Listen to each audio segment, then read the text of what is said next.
নমস্কার। অনেকে পুরনো বাড়িওয়ালা নতুন বাড়িওয়ালার মাঝখানে জাঁতা কলে পড়ে গেছেন। অনেক টেনেন্ট কি করবেন বুঝে পাচ্ছেন না।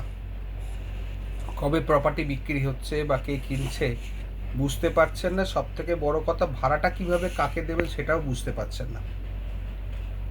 সেক্ষেত্রে আপনাদের যেটা করণীয় কর্তব্য, যদি পুরনো বাড়িওয়ালা ভাড়া নেওয়া বন্ধ করে দেয়, সঙ্গে সঙ্গে আপনারা সার্চিং করুন কোর্টে এবং রেজিস্ট্রি অফিসে যে ওই প্রপার্টিটা কোনো রকম বিক্রি বাটা হস্তান্তর হয়েছে কিনা। লিজ হতে পারে, সেল হতে পারে, মর্টগেজ হতে পারে, ডিড অফ গিফট হতে পারে, সব কিছুই হতে পারে।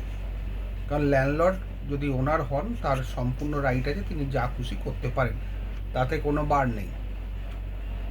এবার যদি দেখা যায় যে রেজিস্ট্রি অফিস থেকে কিছু পাওয়া যাচ্ছে না, ওদিকে ল্যান্ডলর্ডও রেন্ট নেওয়া বন্ধ করে দিয়েছেন, সেক্ষেত্রে আপনি যেটা করবেন, সেক্ষেত্রে আপনাকে মানি অর্ডার করতে হবে পুরনো ল্যান্ডলর্ডের কাছে উইথ এ লেটার, যে আপনি কি এখনও ল্যান্ডলর্ড আছেন বা কাউকে বেচে দিয়েছেন কিনা আমাদের জানান। তার সঙ্গে মানি অর্ডারটাও করে দেবেন।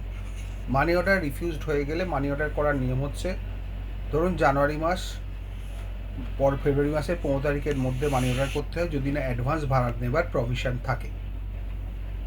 এবং সেই মানি অর্ডারটা রিটার্ন হয়ে যাওয়ার পরে 15 দিনের মধ্যে আপনাকে রেন্ট কন্ট্রোলের কাছে অ্যাফিডেভিট পিটিশন করে টাকাটা জমা দিতে হবে। এটা গেলে একটা প্রসিজিওর। আর যদি পুরনো ল্যান্ডলর্ডের নামেই জমা দেবেন, যতক্ষণ না নতুন ল্যান্ডলর্ডের নাম পাচ্ছেন। অনেকে আশা করে থাকেন যে নতুন ল্যান্ডলর্ড লেটার অফ অ্যাটর্নমেন্ট পাঠাবেন, ইত্যাদি ইত্যাদি। ওই আশা করবেন না। আপনাদের নিজেদের সাবধানতা নিজেরা গ্রহণ করুন।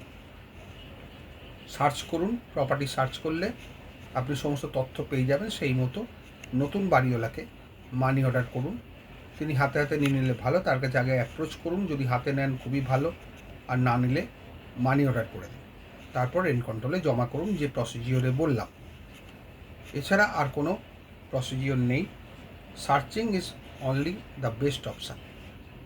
কোর্টেও সার্চিং করতে পারেন যে কোনো মামলা মোকদ্দমা চলছে কিনা কারোর সঙ্গে, অথবা রেজিস্ট্রি অফিসে। এইটা করলে আপনি একটা ডিসিশানে আসতে পারবেন। আর তারপরেও যদি মনে হয় না পুরনো বাড়িওয়ালা বাড়ি বেচে দিয়েছে, সে দলিলটা রেজিস্ট্রি হয়নি, এগ্রিমেন্ট ফর সেল হয়েছে, ইত্যাদি ইত্যাদি। এগ্রিমেন্ট ফর সেল হলেও কিন্তু মালিকানা চলে যায় না, এটা কিন্তু মাথায় রাখবেন।